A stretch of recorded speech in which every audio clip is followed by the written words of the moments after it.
Penjualan hewan kurban di Lampung Tengah melonjak di tengah pandemi COVID-19. Bupati Nanang Ermanto melaporkan Kades Margodadi atas berita ijazah palsu.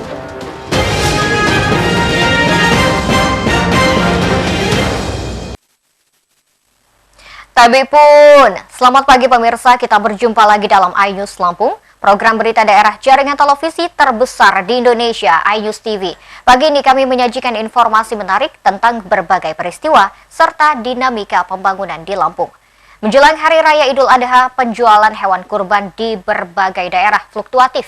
Ada yang melonjak seperti di Lampung Tengah, tapi banyak juga yang menurun seperti di Lampung Utara. Pemirsa, bersama saya Ferlisi Andini, inilah iNews Lampung selengkapnya.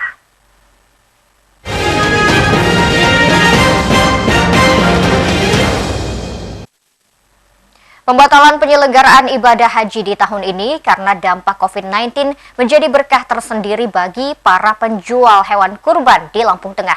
Penjualan hewan kurban meningkat 30-50% daripada tahun kemarin.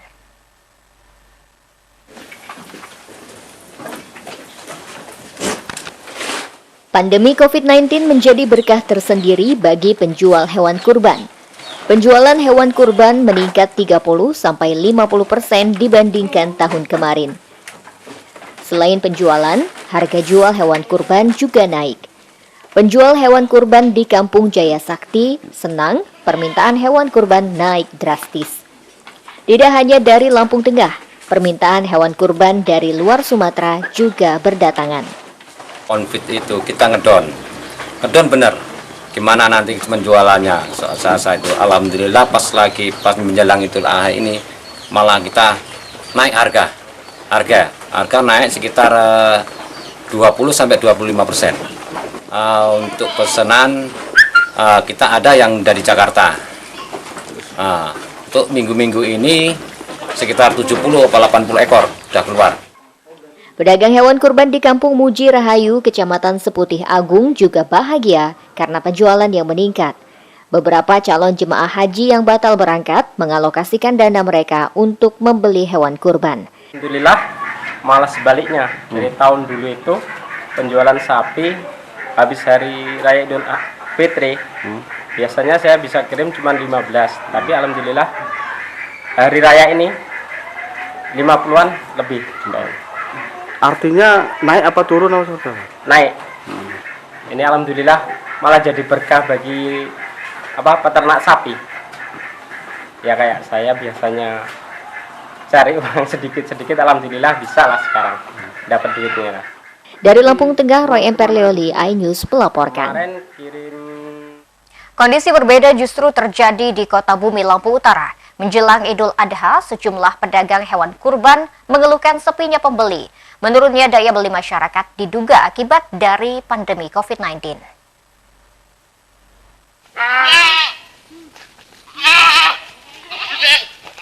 Sejumlah pedagang kurban di Lampung Utara ini mengalami kelesuan pembeli tahun ini.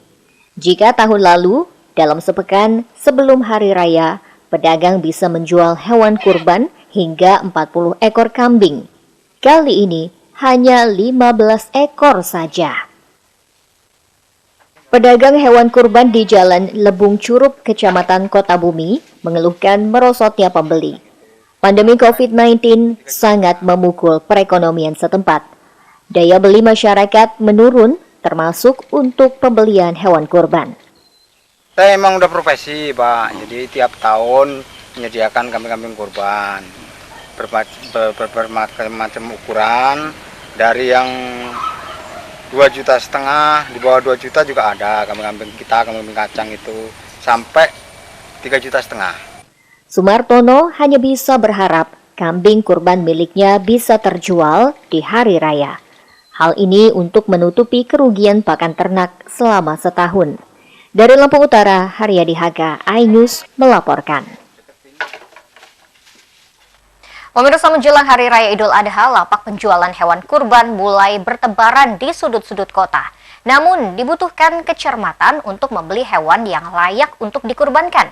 Hewan layak kurban harus memenuhi persyaratan agama dan kesehatan. Masyarakat tak bisa sembarangan dalam memberikan hewan kurban pada Hari Raya Idul Adha. Hanya hewan kurban yang memenuhi persyaratan yang dapat diberikan nanti. Berikut tips memilih hewan ternak untuk kurban yang layak yang dirangkum dari berbagai sumber. Tahapan pertama, hewan kurban yang akan diberikan adalah hewan ternak seperti unta, kambing, domba, sapi, atau kerbau seperti yang telah menjadi ketentuan. Kedua, sudah memenuhi syarat umur. Ketentuan umur setiap jenis hewan ternak yang akan dikurbankan berbeda-beda. Untuk kambing atau domba adalah berusia 1 tahun. Sedangkan usia hewan sapi atau kerbau yang dapat dikurbankan adalah 2 tahun, dan untuk unta 5 tahun. Ketiga, hewan kurban sudah mengalami pergantian gigi seri depan dan bawah. Karakter gigi susu kecil dan runcing. Sedangkan gigi tetap dari hasil pergantian adalah besar dan rata. Keempat, hewan kurban harus dalam kondisi sehat dan tidak menunjukkan tanda-tanda sakit seperti demam, kurang nafsu makan, serta kudis. Hewan kurban juga tidak mengeluarkan ekskreta dari lubang hidung, bulu kusam, dan berdiri. Hewan kurban juga tidak bermata cekung dan kotor, diare, serta lemas. Kelima, tidak kurus dan cacat, pincang, buta, daun telinga tidak ada. Biasanya hewan kurban yang sehat akan berciri cuping hidungnya basah tapi bukan karena flu, bulunya bersih dan mengkilap. Hewan yang sehat juga bernafas dan berdetak jantung normal, nafsu makan normal, lubang kumlah bersih dan berwarna merah muda. Tim Liputan iNews melaporkan. Bupati Nanang Ermanto melaporkan Kepala Desa Margodadi, Sutrimo, ke Polres Lampung Selatan. Nanang melaporkan Sutrimo atas berita yang menuding Nanang menggunakan ijazah palsu untuk menjadi seorang pejabat negara.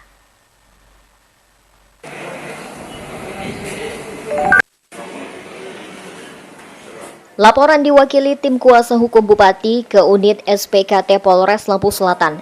Nanang tidak terima dengan tudingan Kepala Desa Margodadi, Sutrimo, atas penggunaan ijazah palsu. Mereka melaporkan Sutrimo atas dugaan memberikan keterangan ke beberapa media online bahwa Nanang Ermanto telah memalsukan ijazah. Kuasa hukum Nanang mengatakan jika pernyataan Sutrimo tidak benar. Kuasa hukum juga membuktikan jika ijazah yang dimiliki Nanang merupakan ijazah asli. Melaporkan dari saudara Sutrimo sebagai Kepala Desa Margodadi yang telah memberikan keterangan kepada media online dan juga di YouTube di share bahwa klien kami telah diduga melakukan pemalsuan ijazah SMA. Margodadi yang melaporkan itu sebagai kepala desa dari Margodadi, Jatiagung. Isu ijazah palsu kerap muncul menjelang Pilkada Lampung Selatan. Hal tersebut sangat merugikan Nanang. Tim akan menghadirkan saksi-saksi untuk memperkuat keaslian ijazah. Klien kami, Haji Nanang Ermanto, dia tidak merasa ijazahnya ini palsu. Maka supaya tidak ada konflik berkepanjangan, karena setiap mau pilkada ada isu-isu seperti gini, maka kita menyelesaikan masalah ini dengan cara yang tepat. Kita selesaikan ini, kita laporkan apakah dokumen yang ditunjukkan oleh saudara Trimo kepada rekan-rekan media yang diupload di Facebook, di grup WhatsApp itu bisa dipertanggungjawabkan atau tidak. Sebelumnya, warga Lampung Selatan diramaikan dengan pemberitaan di sejumlah media online yang mengutip pernyataan Kades Sutrimo. Sutrimo menuding bahwa Nanang Ermanto diduga memalsukan ijazah. Bahkan, Sutrimo mengklaim jika memiliki sejumlah bukti kuat mengenai dugaan ijazah palsu milik Nanang Ermanto. Dari Lampung Selatan, Heri Fulistiawan, iNews melaporkan. Pemirsa, setelah jeda pariwara berikut kami kembali dengan informasi. Pemkot Bandar Lampung akan menurunkan tim mengawasi pemotongan hewan kurban. Sesaat lagi, tetaplah bersama kami.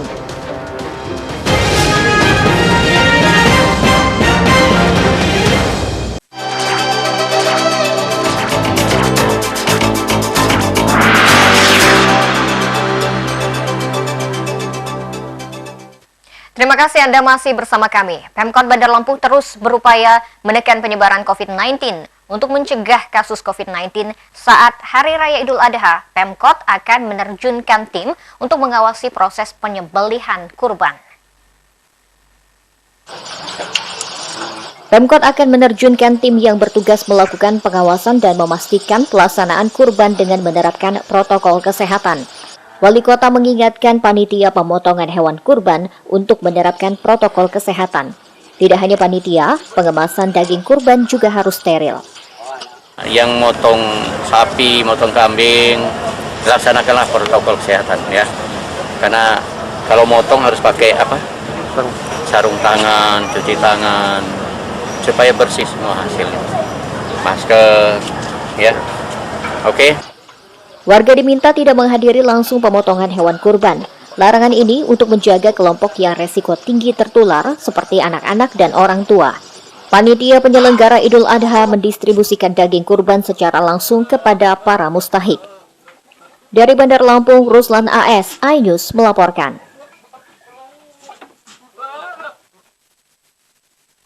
Anggota DPRD Metro Yulianto menggelar reses di daerah pemilihan Metro Pusat. Reses dilakukan untuk menjaring aspirasi rakyat untuk menentukan skala prioritas pembangunan di daerah. Undangan yang kami hormati, selanjutnya yaitu sambutan Ketua DPRD Kota Metro yang terhormat. Reses penjaringan aspirasi rakyat DPRD Kota Metro digelar beberapa waktu lalu. Reses dibagi menjadi beberapa tahap sesuai dengan jumlah dan dapil masing-masing anggota. Pelaksanaan reses penjaringan aspirasi rakyat mengikuti protokol kesehatan, yakni memakai masker, berjarak minimal 1 meter, dan mencuci tangan. Beberapa usulan dibahas dalam reses. Warga juga mengeluhkan limbah dari sebuah klinik kesehatan. Selain mencemari lingkungan, limbah juga mengeluarkan bau tak sedap. Sebagian lagi mengeluhkan penerimaan peserta didik baru.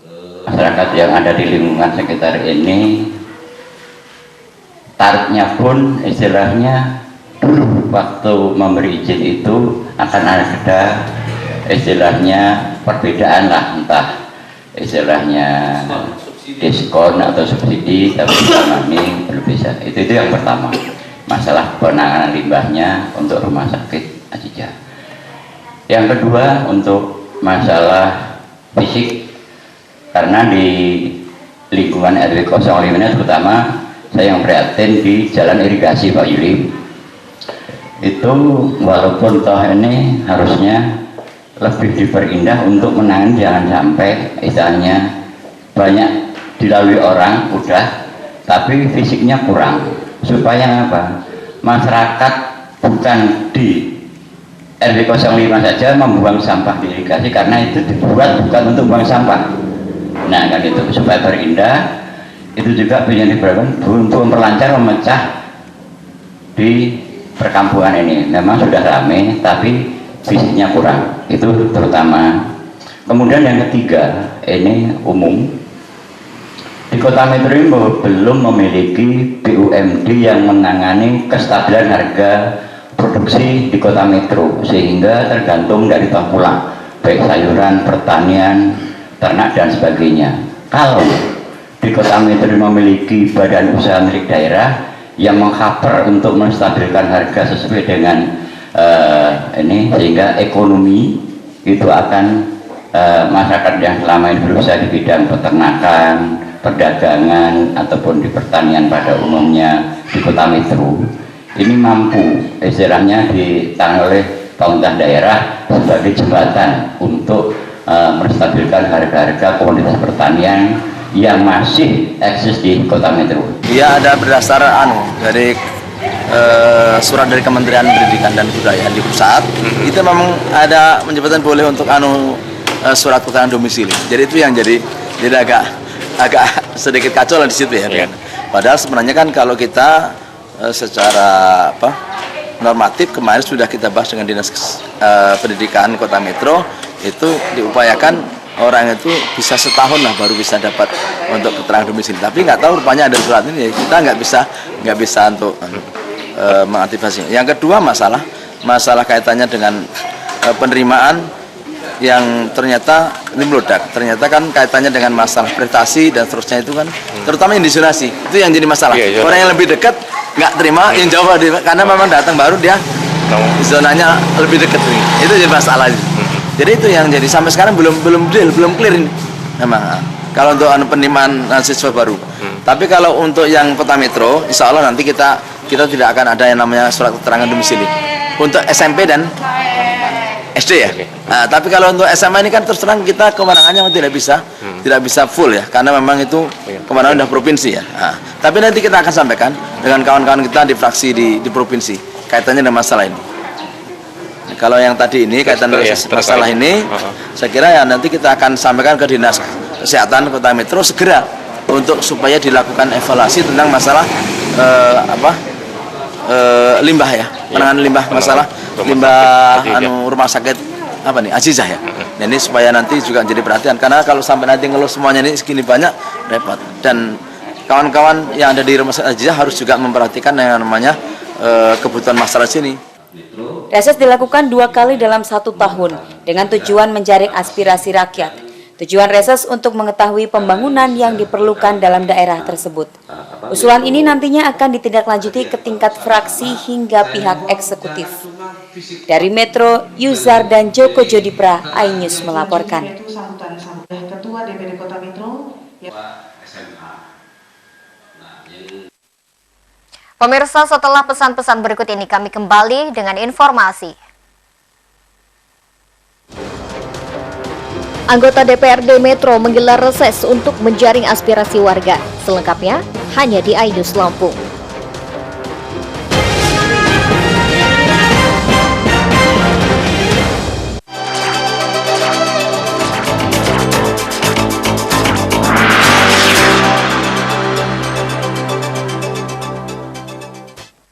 Anda masih bersama kami pemirsa. Anggota DPRD Metro Fahmi Anwar juga menggelar reses di daerah pemilihan.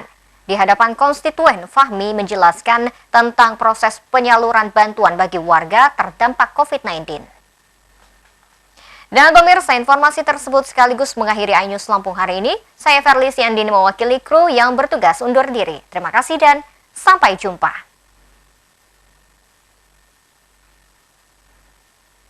Kembali ya, atau justru sebaliknya kalau memang penanganan COVID. Reses penjaringan aspirasi rakyat di tingkat DPRD Kota Metro digelar beberapa waktu lalu. Reses dilaksanakan sesuai dengan jumlah anggota dan masing-masing daerah pemilihan. Ada jangka waktu pembeli, ya kan? Kalau sudah selesai, ya pihak ketiga membenari, ya, dibagusin lagi, memperbaikinya, ya. Nanti di cross check. Jalan Mengkudu. Normalisasi kembali Pak di Keruk. Beberapa pembangunan diusulkan dalam reses anggota DPRD Metro Fahmi Anwar yang berlangsung di Metro Pusat. Fahmi menjelaskan tentang anggaran yang dipangkas untuk penanganan COVID-19. Presiden sembako, terus yang keempat bantuan operasi untuk Bapak Ibu yang perlu saya sampaikan kepada mohon maaf, sekali lagi terima kasih atas kehadiran Bapak Pak Nim untuk bisa berbudaya. Wassalamualaikum warahmatullahi wabarakatuh. Oh, ya kan, yang makan-makan, snack dan sebagainya. Yang diwajibkan untuk memangkas anggarannya sebesar 50% untuk penanganan COVID-19. Ya. Kalau memang nggak terpakai nanti baru dikembalikan, berapa yang nggak terpakainya baru nanti dikembalikan untuk kembali ke peruntukannya semula. Jadi mohon bersabar untuk kita semua. Terus yang terakhir, sebelum kita melakukan tanya jawab dalam situasi yang prihatin seperti ini, kita wajib secara bersama-sama menjaga diri dan keluarga, ya. Karena kunci dari keberhasilan ya virus ini akan selesai atau enggaknya bukan tergantung dari pemerintah pusat maupun pemerintah daerah. Pelaksanaan reses penjaringan aspirasi rakyat mengikuti protokol kesehatan. Baik warga dan anggota dewan harus mematuhi protokol kesehatan. Jalan buku itu Pak, di drainase sudah sudah berjalan Pak ya. Tapi saya lihat kok mencang-mencong nih Pak. Kemudian bawah itu tak lihat kok. Tapi kita semua bersama-sama menyadari betapa pentingnya protokoler yang diterapkan oleh pemerintah. Salah satu contohnya seperti hari ini. Ketika keluar, ketika bertatap muka seperti ini, masker wajib, ya kan? Ketika bersalaman, setelah itu cuci tangan. Saya sudah menyiapkan cuci tangan sabun dengan air yang mengalir, terus ada hand sanitizer, ya. Jaga jarak itu juga penting untuk bisa kita lakukan semuanya. Fahmi juga menjelaskan tentang penyaluran bantuan COVID-19 bagi warga. Bantuan tidak tumpang tindih karena penerima bantuan dari pusat tidak berhak menerima bantuan dari Pemda. Presiden sembako, terus yang keempat bantuan koperasi. Kami sudah melakukan pendataan, walaupun kami mengetahui dari kawan-kawan PAMO, RT, RW, ya sudah melakukan pendataan berkenaan penerima-penerima yang berhak menerima dana-dana bantuan dari pemerintah pusat maupun pemerintah daerah, ya. Itu juga perlu saya luruskan biar nanti tidak simpang siur, walaupun ada juga beberapa yang mendapatkan double, umpamanya dari pemerintah pusat PKH, dapat juga dia BST, dapat dia juga anggaran bansos COVID dari pemerintah, tapi itu sesungguhnya itu tidak diperbolehkan. Yang sudah mendapatkan PKH, ya, tunai, sembako, itu tidak lagi boleh mendapatkan dana yang lain-lainnya. Mereka harus pilih salah satu mana yang akan diambil. Bagi kawan-kawan yang belum terdata, ya, dan merasa berhak untuk bisa mendapatkannya, mudah-mudahan ada perbaikan dari pemerintah daerah Kota Metro lewat dinas sosial, mudah-mudahan bisa masuk untuk mendapatkan bantuan tersebut. Hasil dari reses ini nantinya akan ditindaklanjuti pada tingkat fraksi untuk selanjutnya ditentukan skala prioritas pembangunan. Dari Metro, Yuzar dan Joko Jodipra, iNews melaporkan. Kepada pemerintah ada jangka waktu pembeli, ya kan? Kalau sudah selesai, ya